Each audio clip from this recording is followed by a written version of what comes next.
Ang librong ito ay para sa atin. Mga taong alam na may mas magandang version ng sarili pero hindi alam kung paano sisimulan, ipagpapatuloy o isa sa buhay ang pagbabago. Hindi ito motivational hype, hindi ito quick fix. Ito ay practical, honest at grounded na gabay para unti-unting buuin ang best version natin. Mula sa pagharap sa totoo nating identity, pag-unawa sa pinanggalingan natin, pagbuo ng vision, pag-develop ng discipline, pag-heal, pag-take ng risks, hanggang sa pagiging consistent at transformed. Simple lang ang goal, tulungan tayong maging taong aligned sa values, purpose, at future na gusto natin. Kung handa ka na, simulan na natin. Chapter 1. Ang gising. Harapin ang totoong tayo. May mga sandali sa buhay na parang bigla tayong napapatigil. Hindi dahil pagod lang tayo, kundi dahil may kumakatok na tanong sa loob natin. Ito ba talaga ang gusto ko? Minsan mahina lang ang boses na iyon, minsan naman parang sigaw na hindi natin kayang i-ignore. Ito ang tinatawag nating gising. Ang unang hakbang sa pagiging best version ng sarili natin. Pero bakit nga ba ang daming taong hindi makarating sa puntong ito? Bakit ang dami sa atin ang stuck sa lumang identity, paulit-ulit ang patterns, at parang hindi makawala sa cycle ng sana at balang araw? Hindi dahil mahina tayo. Hindi dahil kulang tayo. Kadalasan hindi natin nakikita ang sarili natin ng malinaw. Bakit tayo stuck sa lumang identity? Lumaki tayo na may mga labels na idinikit sa atin. Minsan ng pamilya, minsan ng society, minsan ng sarili nating insecurities. Mahiyain ka. Pasaway ka. Hindi ka pangarapin. Ikaw ang strong one. Ikaw ang taga-ayos ng lahat. Ikaw ang breadwinner. Ikaw ang dapat magtagumpay. At dahil inuulit-ulit natin ang mga kwentong ito, nagiging identity natin sila. At kapag identity na, nagiging default behavior. Kaya kahit gusto nating magbago, bumabalik tayo sa luma. Kahit gusto nating maging disiplinado, nauuwi tayo sa procrastination. Kahit gusto nating maging confident, nauunahan tayo ng doubt. Hindi dahil tamad tayo, hindi dahil kulang tayo sa willpower, kundi dahil hindi tugma ang ginagawa natin sa identity na nakasanayan natin. Kung ang identity natin ay hindi ako magaling kahit anong gawin natin, hahanap tayo ng ebidensyang magpapatunay na tama ang paniniwala na iyon. Kung ang identity natin ay ako ang tagasalo ng lahat, mahihirapan tayong mag-set ng boundaries. Kung ang identity natin ay ako ang strong one, hindi natin kayang umiyak kahit kailangan na. Ito ang dahilan kung bakit ang unang chapter ng transformation ay hindi tungkol sa goals, habits, o motivation. Ang unang chapter ay tungkol sa pagharap sa totoo nating sarili. The moment of awareness. Ito ba talaga ang gusto ko daw? May mga tanong na hindi natin agad masagot, pero ramdam natin ang bigat. Ito ang mga tanong na nagbubukas ng pinto sa pagbabago. Bakit ko ginagawa ang ginagawa ko? Masaya ba talaga ako o nasanay lang ako? Ginagawa ko ba ito dahil gusto ko o dahil inaasahan ng iba? Sino ako kapag wala ang rules ko? Ano ang gusto ko kung hindi ako natatakot? Hindi natin kailangang sagutin lahat ngayon. Ang mahalaga, handa tayong makinig. Ang awareness ay parang ilaw sa madilim na kwarto. Hindi nito inaayos ang lahat, pero pinapakita nito kung ano ang dapat ayusin. At minsan, iyon ang pinakamasakit. Makita ang sarili ng walang filter. Pero ito rin ang pinakamasarap dahil sa wakas, nakikita natin ang totoo. Pagkilala sa patterns, habits, at limiting beliefs. Kung gusto nating magbago, kailangan nating kilalanin ang mga patterns na paulit-ulit nating ginagawa kahit hindi na sila aligned sa gusto nating maging. Patterns. Ito ang mga automatic responses natin. Kapag stressed, nagwi-withdraw tayo. Kapag may conflict, nag-a-adjust tayo kahit hindi na healthy. Kapag may opportunity, nagda-doubt tayo. Kapag may criticism, bumabalik ang childhood wounds. Habits. Ito ang mga araw-araw na choices na unti-unting bumubuo ng identity. Snooze ng snooze. Doom scrolling. Overthinking bago kumilos. Pagpapaliban ng mga bagay na importante. Pagbibigay ng sobra kahit ubos na tayo. Limiting beliefs. Ito ang mga paniniwalang pumipigil sa atin. Hindi ako enough. Hindi ako deserving. Hindi ako magaling. Hindi ako kasing talino nila. Hindi ako pang success. Hindi natin ito pinili. Pero tayo ang pwedeng pumili kung mananatili pa ba sila. Foundation.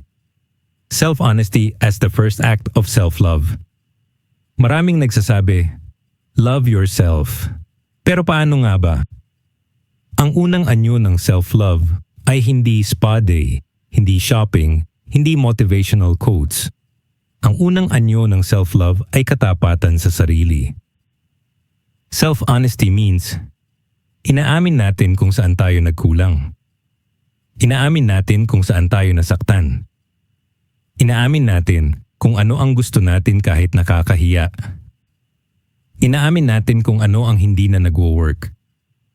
Inaamin natin kung sino tayo ngayon at sino ang gusto nating maging. Hindi ito madali, pero ito ang pundasyon ng lahat ng pagbabago. Bakit self-honesty ang simula? Dahil hindi natin mababago ang isang bagay na hindi natin inaamin. Hindi natin ma-upgrade ang isang identity na hindi natin nakikita. Hindi natin mabubuo ang best version natin kung hindi natin kilala ang current version natin. Self-honesty is not self-judgment. Hindi ito pag-atake sa sarili. Ito ay pagharap sa katotohanan ng may compassion. Para tayong naglilinis ng kwarto. Hindi natin ito malilinis kung hindi natin bubuksan ang ilaw at titingnan ang kalat. Ang gising ay hindi dramatic, madalas tahimik. Hindi lahat ng awakening ay cinematic. Minsan hindi ito breakdown, minsan hindi ito heartbreak. Minsan hindi ito life-changing event. Minsan simple lang, napagod ka na. Nagsawa ka na. Narealize mong hindi ka na masaya. Naramdaman mong deserve mo pa. Nakita mong may ibang paraan pala. At sa simpleng realization na iyon, may nagbago na hindi pa obvious, hindi pa malaki, pero may gumalaw sa loob. Ito ang simula. Ang totoong gising, hindi pagbabago kundi pagharap. Ang tunay na awakening ay hindi magbabago na ako bukas. Ang tunay na awakening ay handa na akong makita ang sarili ko ng totoo. At kapag nagawa natin iyon, nagbabago ang lahat. Nagiging mas malinaw ang gusto natin. Nagiging mas aware tayo sa patterns natin. Nagiging mas compassionate tayo sa sarili. Nagiging mas intentional tayo sa choices. Nagiging mas grounded tayo sa identity na gusto nating buuin. Ito ang unang hakbang sa pagiging best version natin. Hindi action, kundi awareness. Reflection exercise, the mirror moment. Isang simpleng exercise para sa chapter na ito. Umupo sa tahimik na lugar, huminga ng malalim, at sagutin ang tanong na ito. Kung walang expectations, walang pressure, at walang takot, ano ang gusto ko para sa sarili ko? Isulat mo. Huwag mong i-filter. Huwag mong i-judge. Hayaan mong lumabas ang totoo. Dito nagsisimula ang transformation sa pagharap sa sarili, sa pag-amin ng katotohanan, at sa pagyakap sa posibilidad na pwede pa tayong maging mas mabuti, mas buo, mas aligned. Chapter 2, ang kwento natin. Saan galing ang version na ito? Bago natin mabuo ang best version ng sarili natin, kailangan muna nating maintindihan kung paano nabuo ang current version natin. Hindi tayo nagising isang araw na ganito na. Hindi aksidente ang habits natin, ang reactions natin, ang fears natin, ang strengths natin. Lahat ng ito ay produkto ng kwento. Isang kwentong hindi natin pinili, pero matagal nating dinala. And kung gusto nating magbago, kailangan muna nating balikan ang pinanggalingan natin. Hindi para sisihin ang nakaraan, kundi para intindihin ito. Dahil hindi natin mababago ang isang pattern na hindi natin nauunawaan. Family, kultura, trauma, expectations. Ang unang hugis ang identity. Lumaki tayo sa iba't ibang environment, pero may mga common threads ang Filipino experience. Sa maraming tahanan, ang love ay ipinapakita sa paraan na minsan ay hindi natin agad nauunawaan. May mga pamilyang mahigpit dahil takot silang magkamali tayo. Tahimik dahil hindi uso ang pag-express ng feelings. Maingay dahil lahat ng emotion ay sabay-sabay lumalabas. Practical dahil sanay sa hirap. Mapagpatawad dahil iyon ang turo ng kultura. Mapagtiis dahil iyon ang nakasanayan. At sa gitna ng lahat ng ito, natuto tayong mag-adjust, natuto tayong mag-survive, natuto tayong mag-adapt. Pero sa pag-adapt natin, may mga parte ng sarili nating naiiwan. Ang impluwensya ng pamilya. Ang pamilya ang unang nagturo sa atin kung paano magmahal, matakot, magtiwala, magalit, at magpatawad.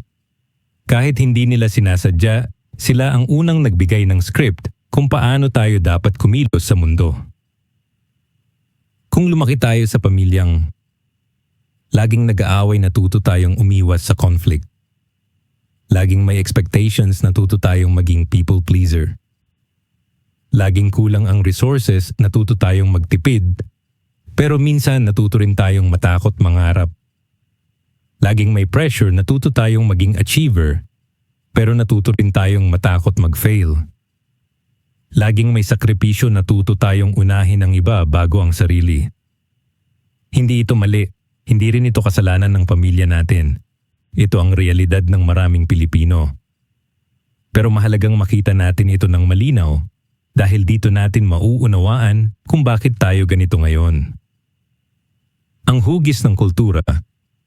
Filipino culture is beautiful, family-oriented, resilient, mapagmahal, masayahin. Pero may mga cultural patterns din na nakakaapekto sa identity natin. Tiisin mo na lang, kaya hirap tayong mag-set ng boundaries. Nakakahiya, kaya takot tayong mag-take ng risks. Magpasalamat ka na lang, kaya hirap tayong mangarap ng malaki. Ikaw ang panganay, ikaw ang dapat magtaguyod. Kaya ang bigat ng responsibility kahit bata pa tayo. Huwag kang maging pabigat. Kaya hirap tayong humingi ng tulong. Hindi natin ito napansin habang lumalaki tayo. Pero ngayon, dala-dala natin sila bilang default settings. Trauma. Ang mga sugat na hindi nakikita. Hindi lahat ng trauma ay malalaki. Hindi lahat ay dramatic. Minsan trauma ay yung hindi ka pinapakinggan, yung lagi kang kinukumpara, yung kailangan mong maging strong kahit bata ka pa, yung hindi ka pwedeng magkamali, yung kailangan mong maging perfect para mahalin, yung kailangan mong maging useful para tanggapin. Ang mga sugat na ito ay hindi laging umiiyak, minsan tahimik sila, pero naroon sila, humuhubog ng choices natin, ng fears natin, ng reactions natin.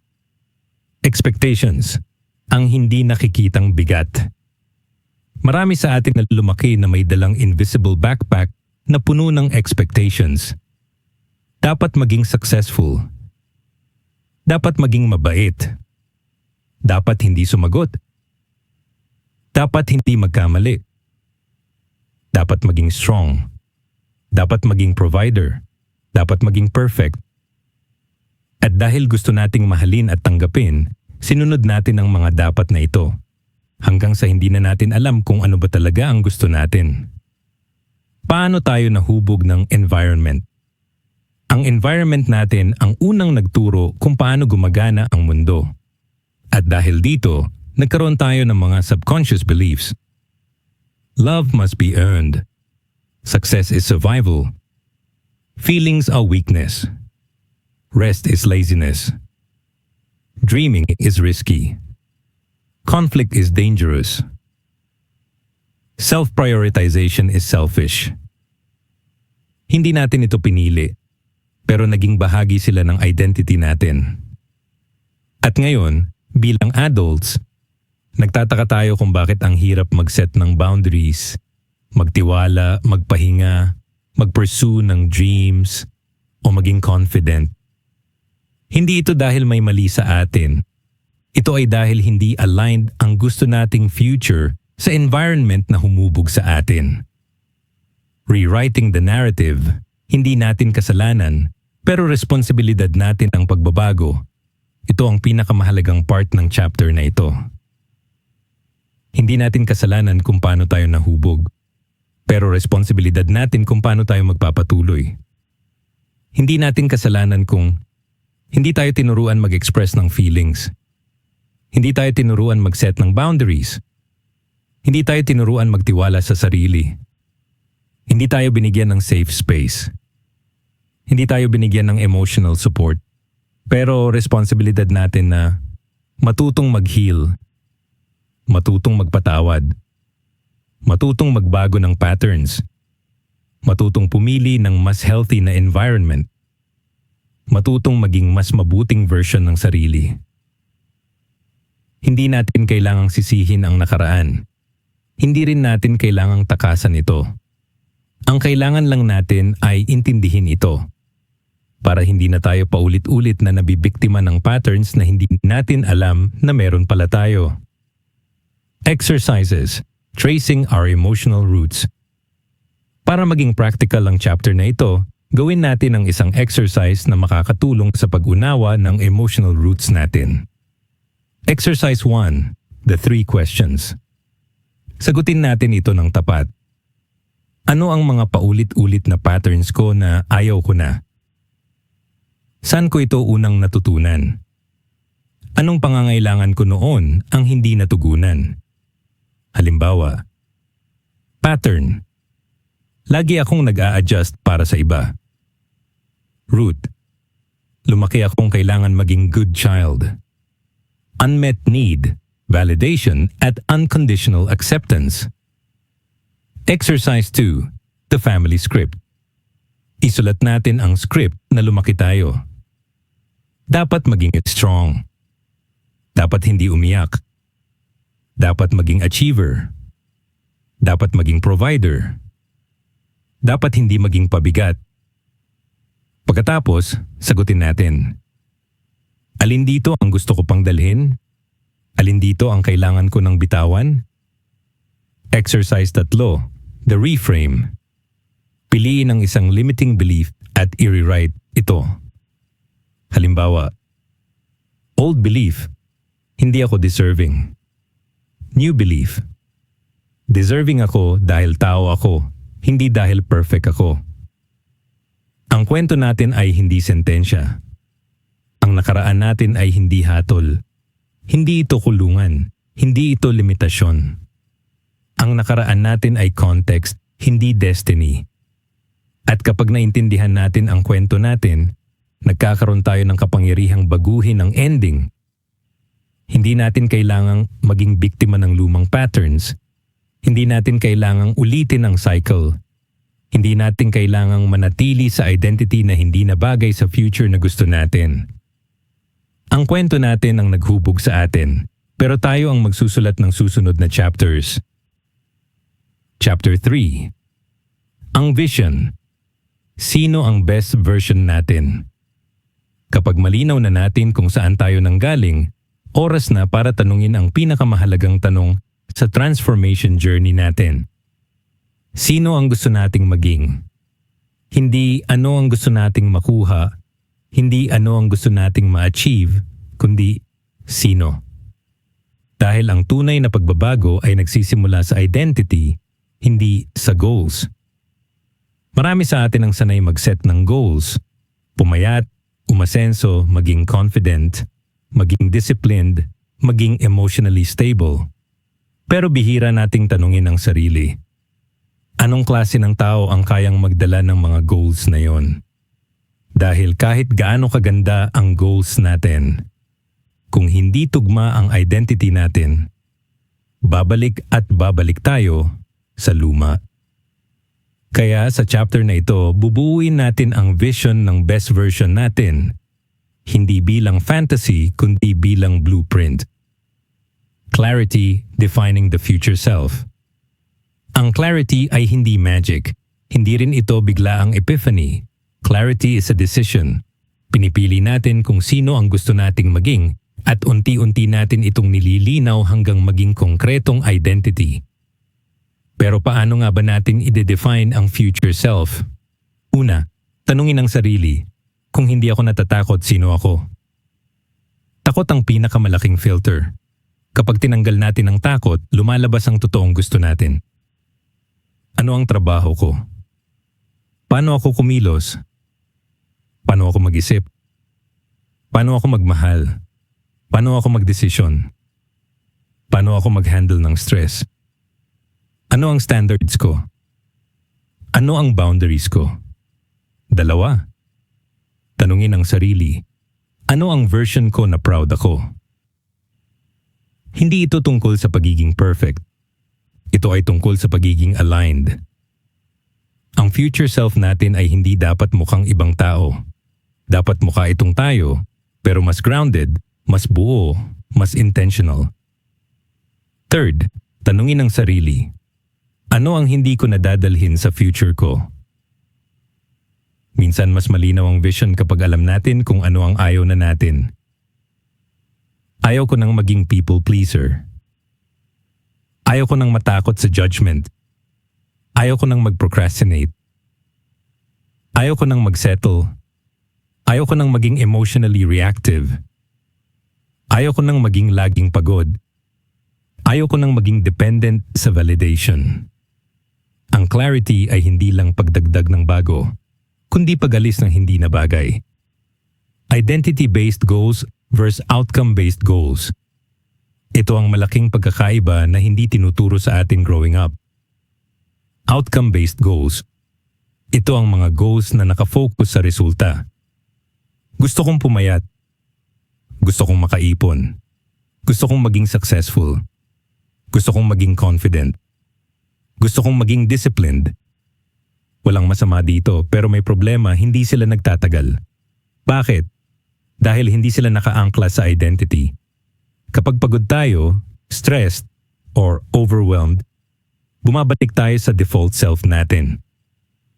Identity-based goals. Ito ang goals na nakafocus sa kung sino tayo.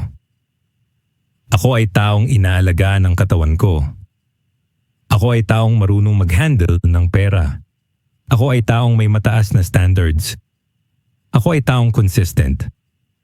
Ako ay taong nagmamahal sa sarili ng may respeto. Kapag identity ang binago natin, natural na sumusunod ang behavior. Hindi na kailangan ng motivation. Hindi na kailangan ng push. Hindi na kailangan ng perfect conditions. Dahil ginagawa natin ang isang bagay hindi dahil kailangan, kundi dahil ito na tayo.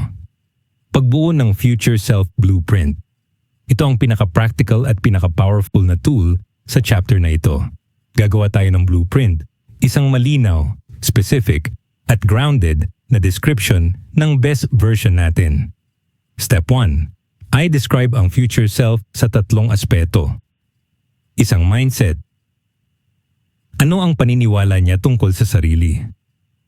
Ano ang standards niya? Ano ang boundaries niya? Ano ang default reaction niya sa stress? Halimbawa, hindi ako nagsesettle. Hindi ko pinapabayaan ang sarili ko. Hindi ko kinukompromiso ang values ko. Hindi ako natatakot mag-fail. 2. Habits. Ano ang daily habits niya? Paano siya gumigising? Paano siya nag-aalaga ng katawan? Paano siya nagwo-work? Paano siya nagre-rest? Halimbawa, gumigising ng hindi nag-snooze. May 10 minutong umaga routine. May boundaries sa social media. May weekly self-check-in. 3. Energy. Ano ang vibe niya? Ano ang presence niya?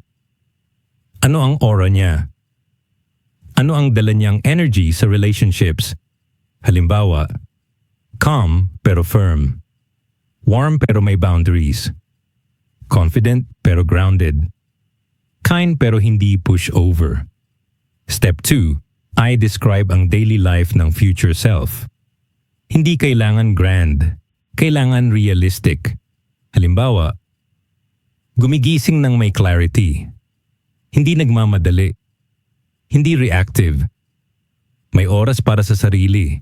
May oras para sa growth. May oras para sa pahinga.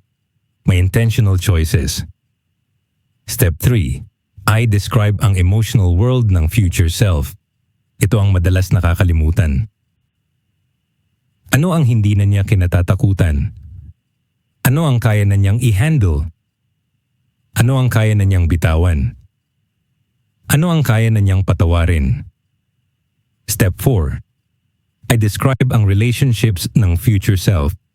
Sino ang kasama niya? Ano ang standards niya sa relationships? Ano ang boundaries niya? Ano ang hindi na niya tinotolerate? Step 5. I describe ang work at purpose ng future self. Ano ang ginagawa niya? Ano ang values niya sa trabaho? Ano ang standards niya sa output? Ano ang hindi niya tinatanggap? Step 6. I describe ang environment ng future self. Ano ang itsura ng space niya? Ano ang energy ng paligid niya? Ano ang mga bagay na hindi na niya pinapayagan sa environment niya? Visualization techniques na madaling sundan. Hindi kailangan ng meditation skills. Hindi kailangan ng fancy rituals. Ang kailangan lang ay intentional imagination. Technique 1. The 5-minute future self visit. Umupo ng tahimik, huminga ng malalim, at tanungin ang sarili. Kung bibisitahin ko ang future self ko ngayon, ano ang makikita ko? I visualize. Paano siya gumalaw? Paano siya magsalita? Paano siya magdesisyon? Paano siya magdala ng sarili?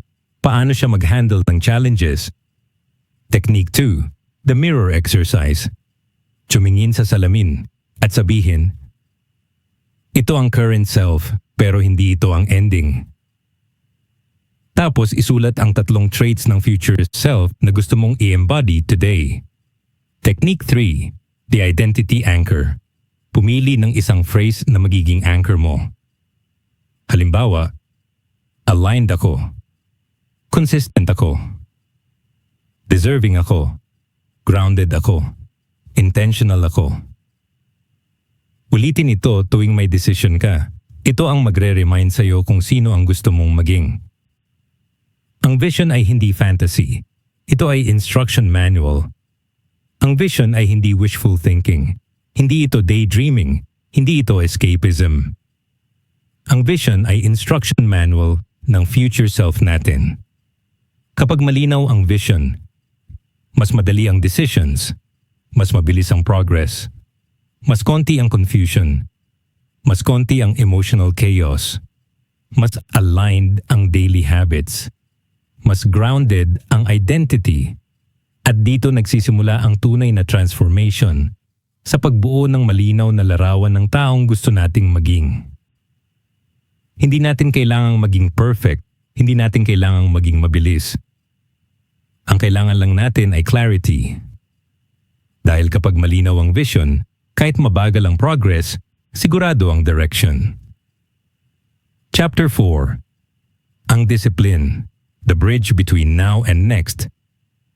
Kapag malinaw na ang vision natin, ang susunod na tanong ay, paano tayo makakarating doon? Hindi sapat ang motivation, hindi sapat ang inspiration, hindi sapat ang New Year, New Me energy.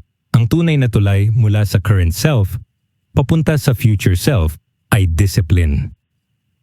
Pero bago tayo ma-intimidate sa salitang discipline, kailangan muna nating baguhin ang pananaw natin dito. Hindi ito punishment, hindi ito paghihirap, hindi ito pagiging robot. Discipline is self-respect in action.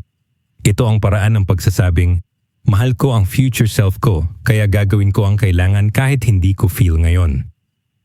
At bilang ang mga Pilipino na may busy, unpredictable, at minsan chaotic na lifestyle, kailangan natin ng discipline na realistic. Hindi fantasy-level routines na hindi naman sustainable. Bakit hindi sapat ang motivation? Motivation is a spark, not fuel.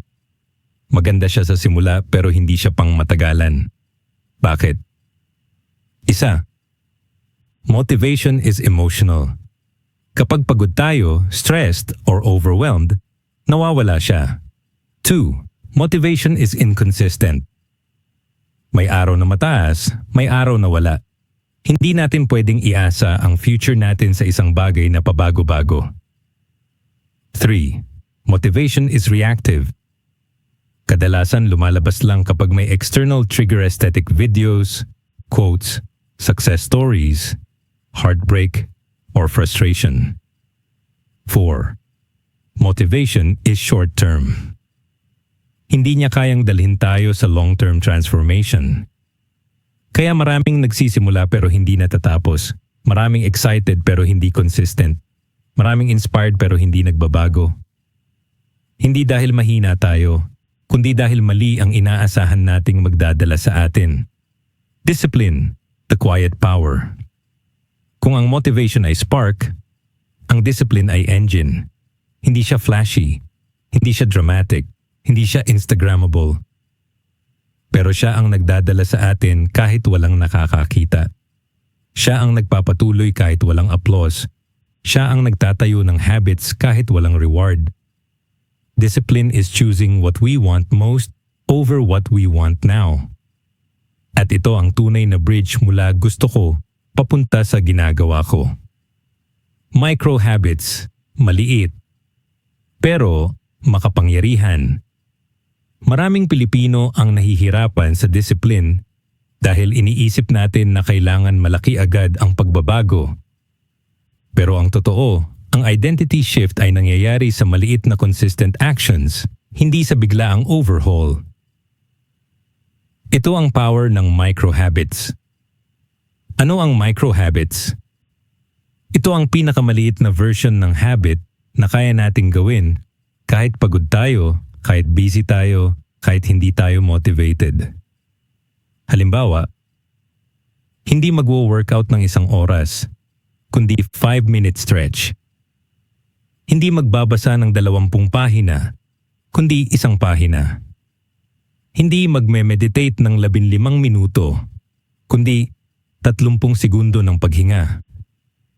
Hindi maglilinis ng buong kwarto, kundi isang maliit na lugar. Hindi magpapahinga ng 1 araw, kundi 5 minuto ng katahimikan. Micro habits are powerful because hindi sila overwhelming. Hindi sila intimidating. Hindi sila nakakapagod. Pero consistent sila. At dahil consistent sila, nagiging identity sila. Hindi natin kailangan ng perfect routine. Kailangan lang natin ng minimum viable effort na inuulit araw-araw. Systems over willpower. Willpower is unreliable. Systems are dependable. Kung umaasa tayo sa willpower, talo tayo. Pero kung may system tayo, kahit pagod tayo, gumagalaw pa rin tayo. Ano ang system? System is a structure that makes the right choice the easy choice. Halimbawa, kung gusto nating magbasa, ilagay ang libro sa tabi ng unan. Kung gusto nating mag-exercise, ihanda ang workout clothes bago matulog. Kung gusto nating magtipid, mag-auto-transfer ng savings. Kung gusto nating mag-social media detox, alisin ang apps sa home screen. Kung gusto nating maging consistent, mag-set ng daily reminder. Hindi kailangan ng lakas ng loob. Hindi kailangan ng motivation. Kailangan lang ng environment na sumusuporta sa goals natin. Systems create identity. Kapag may system tayo, hindi na natin kailangan pilitin ang sarili. Nagiging natural na ang habits. At kapag natural na, nagiging identity na. Hindi na tayo nagwo-workout. Tayo ay taong nag-aalaga ng katawan. Hindi na tayo nagbabasa. Tayo ay taong nag-i-invest sa growth. Hindi na tayo nag-iipon. Tayo ay taong marunong mag-handle ng pera. Systems turn actions into identity. Daily structure. Para sa realistic Filipino lifestyle, hindi lahat ng Pilipino may luxury ng fixed schedule. Marami sa atin. May shifting work, si Seta, may family responsibilities, may side hustles, may long commutes, may unpredictable days. Kaya hindi realistic ang 5 a.m. routine para sa lahat. Hindi realistic ang strict schedule para sa lahat. Ang kailangan natin ay flexible structure. 1. The 3 non-negotiables. Pumili ng 3 bagay na gagawin natin araw-araw, kahit ano pa ang schedule.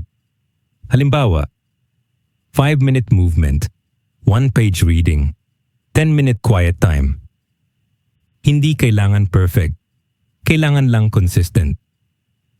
2. The 3 energy checkpoints. Sa umaga, ano ang kailangan ko para maging grounded? Sa hapon, ano ang kailangan ko para maging focused? Sa gabi, ano ang kailangan ko para maging at peace? 3. The 3-minute reset. Kapag overwhelmed tayo, gawin ito. Huminga ng malalim. Ilista ang top 3 priorities. Ibalik ang focus sa isa lang. 4. The 80% rule. Hindi natin kailangang ibigay ang 100% araw-araw. Ang goal ay 80% consistency, hindi perfection. 5. The Filipino reality buffer. Maglaan ng buffer time dahil alam nating may biglang errands, may family obligations, may traffic, may unexpected tasks, may emotional fatigue. Hindi tayo nagfa-fail kapag may disruptions. Normal ito sa buhay natin. Discipline is self-love in motion. Kapag discipline tayo, hindi tayo nagpapahirap sa sarili. Tayo ay nagpapahalaga sa sarili. Discipline means hindi natin pinapabayaan ang katawan natin. Hindi natin pinapabayaan ang mental health natin. Hindi natin pinapabayaan ang future natin. Hindi natin pinapabayaan ang pangarap natin. Discipline is choosing ourselves. Not once, not twice, but every day. The psychology of discipline, why it works. 1. Discipline builds trust with ourselves. Kapag sinasabi natin na gagawin natin ang isang bagay at ginagawa natin ito, tumataas ang self-respect natin. 2. Discipline reduces anxiety. Kapag may structure, mas konti ang chaos. 3. Discipline creates momentum. Small wins lead to bigger wins. 4. Discipline rewires the brain. The more we repeat a habit, the easier it becomes. 5. Discipline strengthens identity. Every small action is a vote for the person we want to become.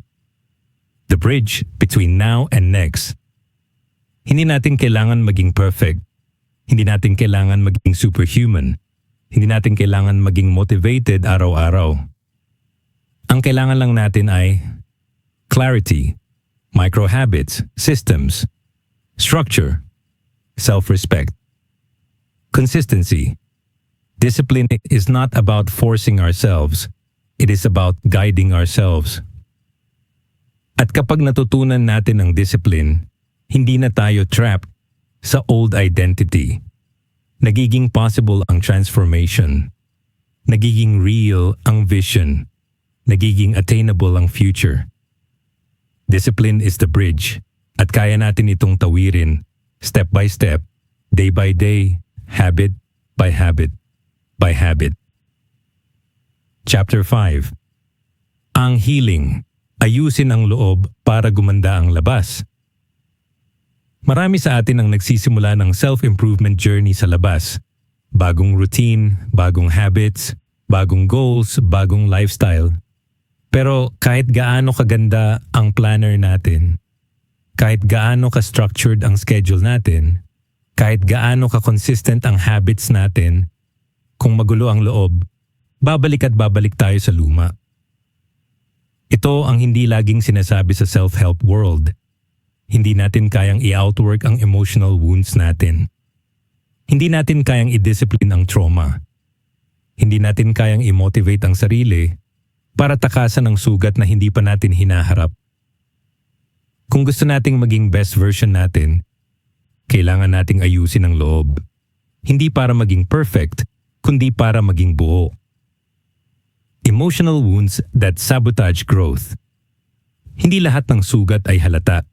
Hindi lahat ay umiiyak. Hindi lahat ay dramatic. Minsan ang sugat ay tahimik pero malalim. At dahil hindi natin sila nakikita, hindi natin alam na sila ang humihila sa atin pabalik. Isa, the wound of not feeling enough. Ito ang sugat na nagmumula sa constant comparison, unrealistic expectations, pressure to perform, lack of affirmation, childhood criticism. Kaya kahit anong achievement natin, parang kulang. Kaya kahit anong success, parang hindi sapat. Kaya kahit anong papuri, hindi tumatagos. 2. The wound of abandonment. Ito ang sugat na nagmumula sa emotionally unavailable parents, inconsistent love, broken trust, sudden loss. Kaya takot tayong maiwan. Kaya clingy tayo sa relationships. O kaya naman, sobrang independent na ayaw ng umasa kahit kanino. 3. The wound of rejection. Ito ang sugat na nagmumula sa bullying, favoritism, invalidation, being misunderstood. Kaya takot tayong mag-express. Kaya takot tayong mag-fail. Kaya takot tayong mag-take ng risks. 4. The wound of responsibility too early. Ito ang sugat ng maraming Pilipino. Breadwinner, panganay, emotional shock absorber, family problem solver. Kaya hirap tayong magpahinga. Kaya guilty tayo kapag inuuna ang sarili. Kaya pakiramdam natin, kailangan lagi tayong strong. 5. The wound of silence. Ito ang sugat na galing sa kulturang, huwag kang umiyak, huwag kang sumagot, tiisin mo na lang. Nakakahiya. Kaya hindi natin kilala ang emotions natin. Kaya hindi natin alam paano mag-set ng boundaries. Kaya hindi natin alam paano mag-handle ng conflict. Hindi natin kasalanan ang mga sugat na ito, pero responsibilidad natin ang healing. Forgiveness, boundaries, and inner peace. Healing is not about forgetting. Healing is not about pretending. Healing is not about erasing the past. Healing is about releasing the grip of the past. Forgiveness. Forgiveness is not saying okay lang. Forgiveness is saying, ayoko nang dalhin ang bigat na ito. Forgiveness is freedom. Hindi ito para sa taong nakasakit sa atin. Ito ay para sa atin. Pero hindi rin natin kailangang pilitin.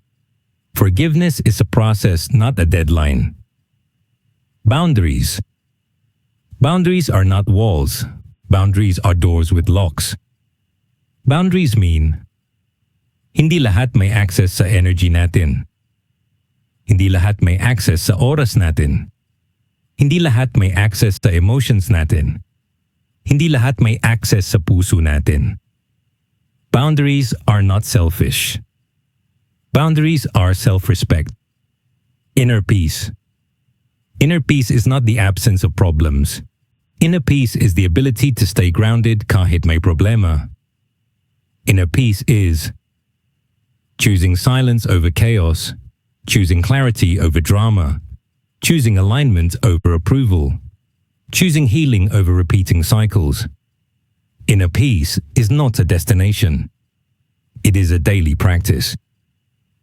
Releasing guilt and shame. Guilt says, may mali sa ginawa ko. Shame says, may mali sa akin. Guilt can guide us, shame destroys us. Marami sa atin lumaki na may shame-based environment. Hindi ka enough. Dapat ganito ka. Dapat perfect ka. Dapat hindi ka nagkakamali. Kaya ngayon, kahit maliit na pagkakamali, bigat agad. Kahit simpleng pahinga, guilt agad. Kahit simpleng boundary, takot agad. Pero kailangan nating tandaan, we are allowed to grow. We are allowed to change. We are allowed to rest. We are allowed to choose ourselves. Hindi tayo selfish kapag inaalagaan natin ang sarili. Self-care is not self-centered. Self-care is survival. Practical healing rituals for everyday life. Healing doesn't have to be dramatic. Hindi kailangan ng retreat. Hindi kailangan ng expensive therapy, though helpful if accessible. Hindi kailangan ng perfect environment. Healing can be woven into our daily life. 1. The 10-minute emotional check-in. Araw-araw, tanungin ang sarili. Ano ang nararamdaman ko? Bakit ko ito nararamdaman? Ano ang kailangan ko ngayon? Hindi ito journaling na pang-aesthetic. Ito ay pagbuo ng emotional awareness. 2. The body reset. Emotions live in the body. Kaya minsan pagod tayo kahit wala namang ginawa. Gawin ito. 10 malalim na paghinga. I-unclench ang jaw. I-relax ang mga balikat. Mag-stretch ng 2 minuto. Ito ay grounding.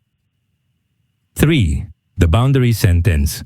Practice saying, hindi ko kaya ngayon. Kailangan ko munang magpahinga. Hindi ako available. Hindi ko ito tinatanggap. Hindi kailangan sumigaw. Hindi kailangan mag-explain ng mahaba. Clarity is kindness. 4. The guilt reframe. Kapag may guilt, sabihin, hindi ako masamang tao dahil inuuna ko ang sarili ko. 5. The safe space ritual. Pumili ng isang lugar sa bahay na magiging emotional safe space mo. Kahit maliit, kahit isang sulok lang. Dito ka. Magpapahinga. Magre-reflect. Magpapakalma. Magpapalaya ng bigat. 6. The letting go list. Isulat ang mga bagay na gusto mong bitawan. Expectations. Fears. Old identities. Toxic patterns. Emotional burdens. At pagkatapos ng sabihin, hindi ko na ito dadalhin sa future ko. 7. The self-compassion practice. Kapag nagkamali ka, sabihin, normal ang magkamali. Pwede akong matuto. Pwede akong magbago. Self-compassion is healing. Healing is not linear. May araw na okay tayo. May araw na hindi. May araw na malakas tayo. May araw na pagod tayo. Healing is not a straight line. Healing is a spiral. Babalik tayo sa old wounds, pero hindi na tayo pareho. Mas aware na tayo, mas grounded na tayo, mas compassionate na tayo, mas may tools na tayo. Healing is not about speed. Healing is about depth. Ayusin ang loob para gumanda ang labas. Kapag gumaan ang loob, gumagaan ang buhay. Kapag gumaling ang loob, gumaganda ang relationships. Kapag naging buo ang loob, lumalakas ang confidence. Kapag naging grounded ang loob, nagiging aligned ang decisions. Healing is the foundation of transformation. Hindi ito optional. At kapag natutunan natin ang healing, hindi na tayo controlled ng past. Hindi na tayo trapped sa old identity. Hindi na tayo paulit-ulit sa same cycles. Healing is freedom. Healing is clarity. Healing is power. Chapter 6. Ang courage.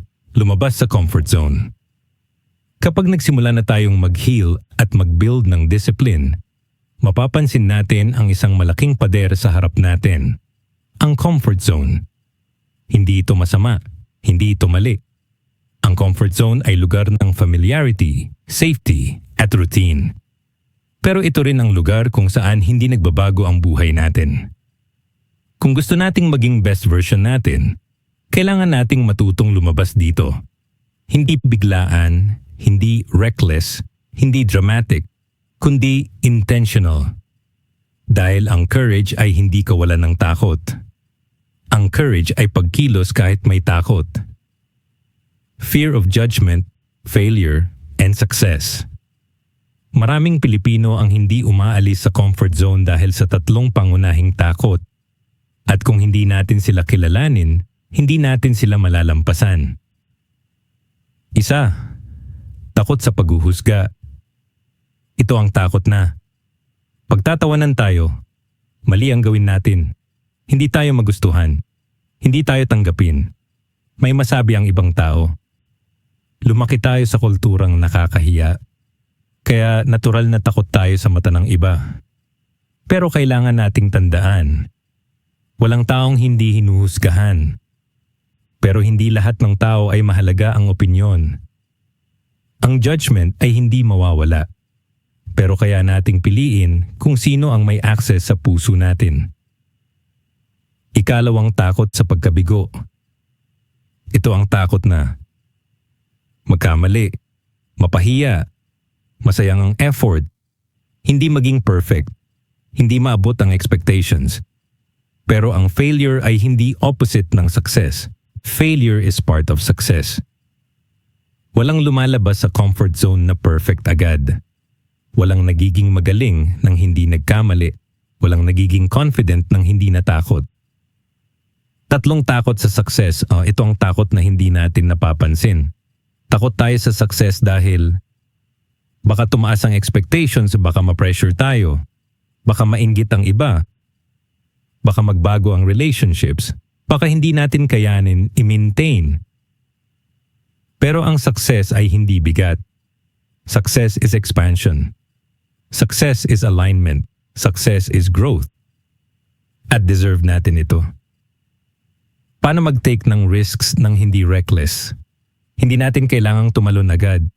Hindi natin kailangang sumugal ng walang plano.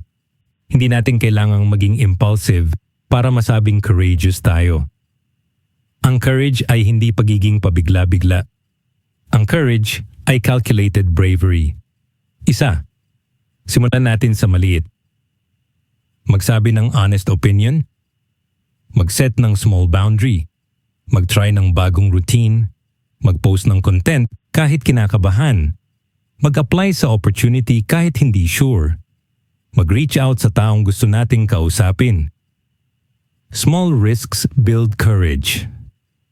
Dalawa, gamitin ang ano ang pinakamasama na posible. Test, tanungin natin ang sarili. Kung magkamali ako, ano ang worst case scenario? At madalas, hindi naman pala ganoon kalala. 3. Use the what's the best that can happen test. Hindi lang worst case ang dapat iniisip natin. Kailangan din nating tanungin. Kung magtagumpay ako, ano ang best case scenario? Dito nagiging exciting ang risks.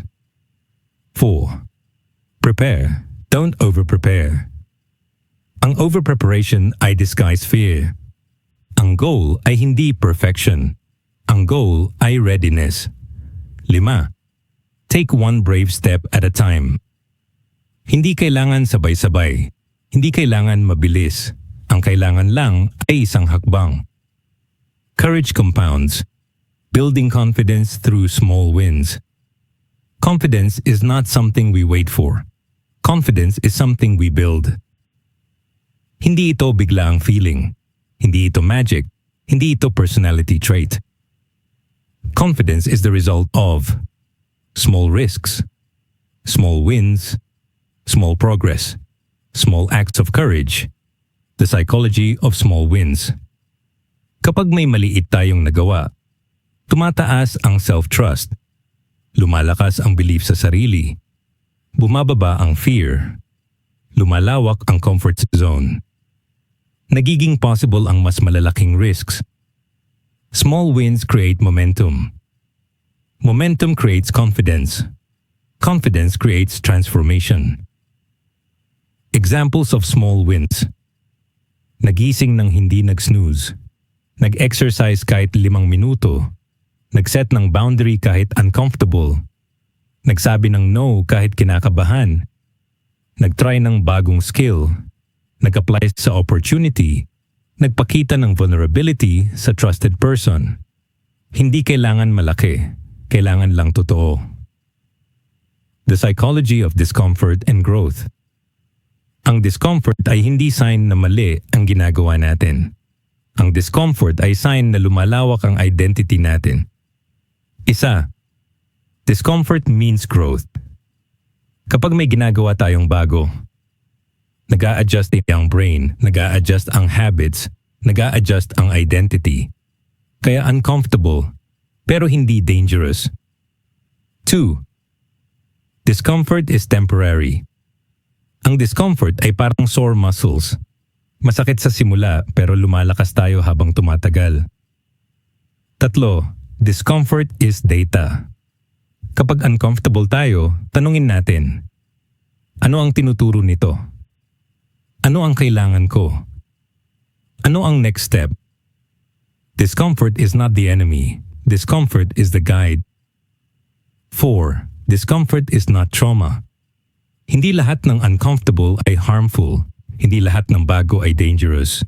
Hindi lahat ng unfamiliar ay threat. Minsan, ang discomfort ay sign na nasa tamang direction tayo. The courage loop, how courage becomes natural. Courage is a cycle. May takot. Kumilos tayo kahit may takot. Nagkaroon tayo ng small win. Lumakas ang self-trust. Lumawak ang comfort zone. Mas malaki ang kaya nating gawin next time. At kapag inulit natin ito ng paulit-ulit, nagiging natural ang courage. Hindi dahil nawala ang takot, kundi dahil hindi na tayo controlled ng takot. Courage is not loud. It is quiet and consistent. Ang courage ay hindi laging dramatic, hindi laging cinematic, hindi laging malaki. Minsan courage ay pagbangon kahit pagod, pag-try ulit kahit nag-fail, pag-set ng boundary kahit kinakabahan, pag-amin ng feelings, paghingi ng tulong, pag-alis sa toxic environment, pag-choose ng sarili, pagsabi ng hindi ko deserve to, pagsabi ng kaya ko pa, pagsabi ng tama na, tama na. Courage is quiet. Courage is steady. Courage is intentional. Courage is the door to the next level. Kapag may clarity tayo, chapter 3. Kapag may discipline tayo, chapter 4. Kapag may healing tayo, chapter 5. Ang susunod na kailangan natin ay courage. Dahil walang transformation na nangyayari sa comfort zone. Walang bagong identity na nabubuo sa lumang routine. Walang best version na lumalabas sa takot. Courage is the door at tayo ang may hawak ng susi. Hindi natin kailangang maging fearless. Hindi natin kailangang maging perfect.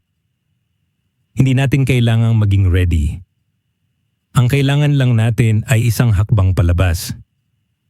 At doon nagsisimula ang next level ng buhay natin. Chapter 7. Ang consistency. Paano manatiling naka-align? Kapag nagsimula na tayong magbago, nagkaroon ng clarity, nag-build ng discipline, nag-heal, at nag-take ng courageous steps, mapapansin natin ang pinakamahirap na bahagi ng transformation. Paano ito ipagpapatuloy?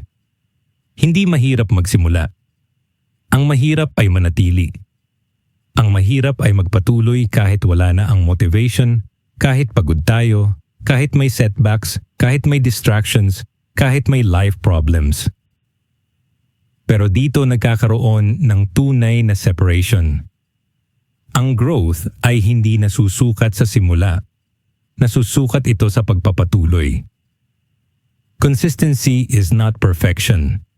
Consistency is alignment. At sa chapter na ito, pag-uusapan natin kung paano manatiling naka-align sa best version natin kahit hindi perfect ang araw, kahit may sablay, kahit may chaos, kahit may emotional dips. What to do when we fall off track? Una sa lahat, normal ang ma-off track. Normal ang mapagod. Normal ang mag-breakdown. Normal ang mag-procrastinate. Normal ang bumalik sa old patterns. Hindi ba ito sign na mahina tayo? Hindi ito sign na hindi tayo para sa growth. Hindi ito sign na hindi tayo deserving. Ito ay sign na tao tayo. Ang problema ay hindi ang pag-off track. Ang problema ay kapag hindi tayo bumabalik. Isa, normalize the dip. Hindi linear ang growth. Hindi araw-araw productive. Hindi araw-araw inspired. Hindi araw-araw aligned. May araw na pagod tayo, emotional tayo, overwhelmed tayo, da walang gana, walang clarity, walang energy. At okay lang iyon. Dalawa, return without punishment. Kapag bumalik tayo sa routine, huwag nating parusahan ang sarili. Huwag nating sabihing, ang tamad ko. Wala akong kwenta. Hindi ko kaya maging consistent. Instead, sabihin natin, nagpahinga ako. Ngayon babalik ako. 3. Restart small. Hindi kailangan bumawi ng malaki. Hindi kailangan bigla ang perfect ulit. Kung nag-stop tayo ng 2 linggo, hindi kailangan 2 oras workout agad. Kung nag-stop tayo mag-journal, hindi kailangan 3 pages agad. Kung nag-stop tayo magbasa, hindi kailangan 20 pages agad. Ang kailangan lang ay isang maliit na step pabalik sa alignment. 4. Identify the trigger. Bakit tayo na off track? Pagod? Emotional burnout? Overwhelm? Lack of clarity? Too much pressure? Unrealistic routine? External stress? Kapag alam natin ang trigger, mas madali natin itong imi-manage next time. 5. Celebrate the return. Hindi natin napapansin, pero ang pagbabalik ay mas mahalaga kaysa sa simula. Starting is courage, returning is strength. Identity reinforcement techniques. Kung gusto nating maging consistent, kailangan nating palakasin ang identity ng future self natin. Dahil ang behavior ay sumusunod sa identity. Kapag naniniwala tayo na tayo ay taong consistent, mas madali maging consistent. Isa, the I am statements. Hindi ito cheesy. Ito ay rewiring. Sabihin natin araw-araw, consistent ako, aligned ako, intentional ako, committed ako. Tinutupad ko ang pangako ko sa sarili. Hindi ito magic. Ito ay programming. 2. The identity anchor. Pumili ng isang phrase na magre-remind sa atin ng future self natin. Halimbawa, future self first. Aligned choices only. Small steps, big identity. Gamitin ito tuwing may decision tayo. 3. The 1% rule. Hindi kailangan 100% araw-araw. Ang kailangan lang ay 1% improvement. 1% mas malinaw. 1% mas kalmado. 1% mas malusog. 1% mas aligned. Small improvements compound. 4. Ang future self filter. Bago gumawa ng decision, tanungin, ito ba ang pipiliin ng best version ko? Kung oo, gawin. Kung hindi, i-adjust. 5. The environment audit. Ang environment ay mas malakas kaysa willpower. Tanungin natin, sino ang kasama ko? Ano ang nakikita ko araw-araw? Ano ang energy ng paligid ko? Ano ang distractions ko? Ano ang nagpapalayo sa alignment ko? At unti-unti, ayusin natin ang environment para sumuporta sa identity natin. Accountability systems na bagay sa atin. Hindi lahat ng accountability ay pare-pareho. Hindi lahat ng tao gumagana sa same system. Kailangan natin ng accountability na Filipino lifestyle-friendly. 1. Self-accountability through tracking. Simple lang. Habit tracker, checklist, calendar marks, daily reflection. Hindi kailangan aesthetic, kailangan lang functional. 2. Social accountability. Piliin ang isang taong supportive, hindi judgmental, hindi competitive, hindi toxic, hindi controlling. At mag-update tayo sa kanya weekly. Third, community accountability. Pwede itong group chat, online community, study group, fitness group, creative circle. Ang goal ay hindi pressure. Ang goal ay shared energy. 4, environmental accountability. Gumawa ng environment na mahirap mag-procrastinate, madaling maging productive, madaling maging aligned. Halimbawa, alisin ang distractions, ayusin ang workspace, mag-set ng reminders, maglagay ng visual cues. 5, emotional accountability. Tanungin ang sarili araw-araw. Aligned ba ako sa values ko today? Hindi ito tungkol sa output. Ito ay tungkol sa integrity. Turning growth into lifestyle, not a phase. Maraming tao ang nag-grow for a season. Pero ang goal natin ay growth as a lifestyle. Una, gawing masaya ang pag-grow. Hindi dapat puro hirap. Hindi dapat puro discipline. Hindi dapat puro pressure. Growth should feel meaningful, energizing, fulfilling, aligned. Find joy in the process. 2, make growth flexible. Hindi rigid ang growth. Hindi fixed ang routine. Hindi static ang identity. Pwede tayong mag-adjust. Pwede tayong mag-evolve. Pwede tayong magbago ng approach. 3, make growth sustainable. Hindi kailangan mabilis. Hindi kailangan intense. Hindi kailangan perfect. Ang kailangan ay realistic, doable, consistent, aligned. 4, make growth personal. Hindi natin kailangang gayahin ang routine ng iba. Hindi natin kailangang sumunod sa trend. Hindi natin kailangang mag-fit sa template. Ang growth natin ay dapat bagay sa lifestyle natin, bagay sa energy natin, bagay sa values natin, bagay sa goals natin. 5, make growth identity-based. Hindi tayo nagwo-workout para pumayat. Tayo ay taong nag-aalaga ng katawan. Hindi tayo nagbabasa para maging smart. Tayo ay taong nag-i-invest sa wisdom. Hindi tayo nagme-meditate para maging aesthetic. Tayo ay taong grounded. Growth becomes lifestyle when it becomes identity. Consistency is not about never falling. It is about always returning. Ito ang pinaka-importanting truth sa chapter na ito. Consistency is not perfection. Consistency is returning to alignment again and again. May araw na malakas tayo. May araw na mahina tayo. May araw na productive tayo. May araw na wala tayong gana. Pero kung bumabalik tayo kahit mabagal, kahit maliit, kahit paunti-unti consistent tayo. At ang taong consistent, kahit hindi perfect, ay laging umaabot sa transformation. Consistency is devotion. Consistency is alignment. Consistency is love in action. At kapag natutunan natin ang consistency, hindi na tayo seasonal achiever. Nagiging lifestyle ang growth. Nagiging natural ang progress. Nagiging identity ang best version natin. Chapter 8. Ang transformation. Living as the best version of us.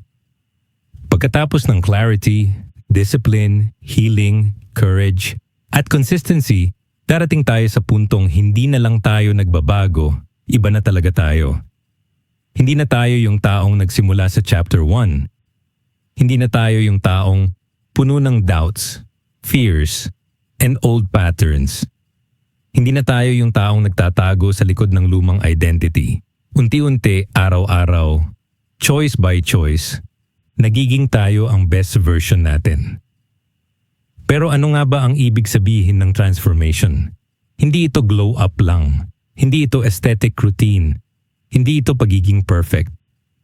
Transformation is integration. Ang pagsasama ng lahat ng natutunan natin sa isang buhay na aligned, grounded, at intentional. Ito ang chapter kung saan hindi na tayo nagte-theory. Ito ang chapter kung saan isinasabuhay na natin ang bago nating identity. Integrating the new identity. Ang transformation ay hindi bigla ang switch. Hindi ito overnight. Hindi ito cinematic moment na isang araw, nagising tayo at perfect na ang lahat. Transformation is a slow, steady merging of who we were and who we are becoming. Una, living from identity, not effort. Sa simula, kailangan natin ng discipline. Kailangan natin ng reminders. Kailangan natin ng structure. Pero habang tumatagal, nagiging natural na ang mga bagay na dati ay pinipilit natin. Hindi na tayo nagwo-workout. Tayo ay taong inaalagaan ng katawan. Hindi na tayo nagme-meditate. Tayo ay taong pinipili ang peace. Hindi na tayo nagbabasa. Tayo ay taong nagpapalawak ng isip. Hindi na tayo nagsiset ng boundaries. Tayo ay taong may self-respect. Identity replaces effort. Identity replaces willpower. Identity replaces motivation. Ito ang tunay na transformation. 2. The old self will still whisper, but it no longer leads. May mga araw na babalik ang old patterns. May mga araw na babalik ang old fears. May mga araw na babalik ang old habits. Pero ang difference ngayon, hindi na sila ang boss. Naririnig pa rin natin sila, pero hindi na sila ang nagdi-dictate ng choices natin. Nararamdaman pa rin natin ang takot, pero hindi na tayo controlled nito. Naaalala pa rin natin ang past, pero hindi na tayo nakatali dito. Ito ang sign na transformed na tayo. Hindi nawawala ang old self, pero hindi na siya ang driver. 3. The new self requires maintenance. Ang transformation ay parang garden. Kahit gaano kaganda, kailangan pa rin ng maintenance. Kailangan ng pruning. Kailangan ng watering. Kailangan ng sunlight. Kailangan ng space. Hindi ito dahil mahina ang garden. Ito ay dahil buhay ito. Ganon din ang identity natin. Hindi natin kailangan maging perfect. Kailangan lang nating maging present. How to maintain momentum long-term. Ang momentum ay hindi laging high energy, hindi laging productivity, hindi laging progress. Momentum is direction. Kahit mabagal, basta tama ang direction, umaabante tayo. Isa, keep the vision visible. Ang vision natin ay hindi dapat mawala sa paningin. Pwede itong ilagay sa journal, wallpaper, notebook, vision board, reminders. Hindi dahil kailangan natin ng motivation, kundi dahil kailangan natin ng alignment. 2. Keep the habits simple. Hindi sustainable ang complicated routines. Hindi sustainable ang rigid schedules. Hindi sustainable ang unrealistic expectations. Ang sustainable ay 5 minutong habits, maliit na hakbang, nababaluktot na routines, makatotohanang layunin. Ang mas simple ang habit, mas matagal itong tumatagal. 3. Keep the environment supportive. Ang environment ay mas malakas kaysa willpower. Kaya kailangan natin ng surroundings na aligned sa identity natin. Clean space, supportive people, healthy boundaries, intentional digital habits, uplifting content. Hindi ito luxury. Ito ay necessity. 4. Keep checking in with yourself. Ang self-awareness ay hindi one-time event. Ito ay daily practice. Tanungin natin ang sarili. Aligned ba ako today? Ano ang kailangan ko ngayon? Ano ang nagpapalayo sa akin sa best version ko? Ano ang pwede kong i-adjust? Ang transformation ay hindi blind momentum. Ito ay conscious direction. 5. Keep choosing the future self. Every decision is a vote. Snooze or wake up. Scroll or rest. react or respond, people please or set boundaries, procrastinate or start small, fear or courage, chaos or peace. Hindi kailangan perfect ang choices. Kailangan lang mas madalas nating piliin ang future self kaysa sa old self. Becoming a source of light for others. Kapag nag-transform tayo, hindi lang tayo ang nagbe-benefit. Nagbabago rin ang mga tao sa paligid natin. Hindi dahil pinipilit natin sila, hindi dahil tinuturuan natin sila, hindi dahil kinokorek natin sila. Nagbabago sila dahil nagbabago ang presence natin. Uno, ang kapayapaan natin ay nagiging nakakahawa. Kapag grounded tayo, nagiging safe space tayo para sa iba. Kapag calm tayo, nagiging anchor tayo sa chaos ng iba. Kapag aligned tayo, nagiging inspiration tayo ng hindi nagsasalita. 2. Our boundaries teach others how to treat us. Kapag may boundaries tayo, mas nagiging healthy ang relationships, mas nagiging clear ang expectations, mas nagiging respectful ang dynamics. Boundaries are not walls. Boundaries are invitations to healthier connections. 3. Our growth gives permission for others to grow. Kapag nakikita ng iba na nagbabago tayo, nagiging possible din para sa kanila ang pagbabago. Hindi natin kailangan maging perfect. Kailangan lang nating maging authentic. 4. Our transformation creates ripple effects. Kapag nagbago tayo, nagbabago ang conversations, nagbabago ang energy, nagbabago ang decisions, nagbabago ang relationships, nagbabago ang future ng pamilya natin. Ang transformation natin ay hindi selfish. Ito ay service. The ripple effect: when we grow, everyone around us grows. Hindi natin napapansin pero ang growth natin ay may domino effect.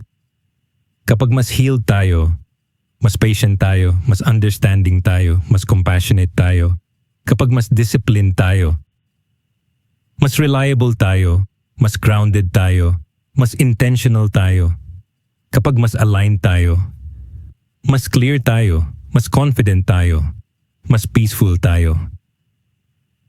At kapag mas peaceful tayo, nagiging mas peaceful ang mga taong kasama natin. This is the ripple effect. This is the power of one transformed person. Living as the best version of us.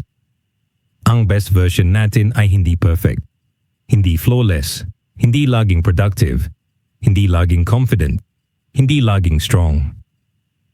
Ang best version natin ay aware, grounded, intentional, compassionate, courageous, consistent, aligned. Ang best version natin ay hindi ibang tao. Ito ay tayo, pero mas buo, mas malaya, mas totoo. Transformation is not the end of the journey. Transformation is the beginning of a new life, isang buhay na hindi dictated ng past, hindi controlled ng fear, hindi limited ng old identity.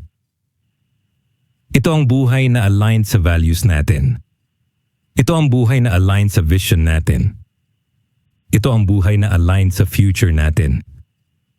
At ngayon, hawak na natin ang kapangyarihang ito. Hindi dahil perfect tayo, kundi dahil pinili natin ang sarili natin, araw-araw.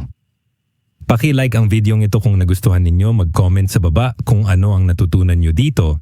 At para sa mga iba pang content like this, mag-subscribe kayo sa ating YouTube channel, ang The Filipino Daily. Maraming salamat.